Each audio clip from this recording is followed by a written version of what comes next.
In this video, I'm going to show you how to change network fee on Trust Wallet. So this is possible when you're trying to send a coin, but not in every single location. So let me show you how to do this. Now, you want to go to the home screen on here on your Trust Wallet, and you want to tap on Send up top. And then you want to search for a coin you would like to send. So in my case, I'm going to select Solana because that's what I have. And then in here, you're going to want to paste your address, so where you want to send this.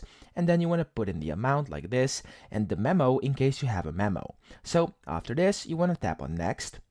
And in case you actually can change the network fee for this transaction, you'll be able to see at the very top right where there's this confirmation, there will be like a gear icon. And if there is the gear icon, which currently there's not, you can tap on it and then you can change the network fee. You'll see what to do. There's one box and you'll be able to just change it. For this current transaction I'm doing, I can't actually change the fee for this, basically the network fee for this transaction. So it's not possible with all transactions. Now over here next to network fee, there's this info button. If I tap it, as you can see, it says it is varied based on blockchain usage and you can't really change it, but on some occasions with some different coins you'll be able to do it via the gear icon at the top right of your screen. So after this, you want to just of course change it, press confirm, and your transaction will go through. So that's pretty much it. I hope this video helped you out. If it did, please subscribe to the channel and help me out as well.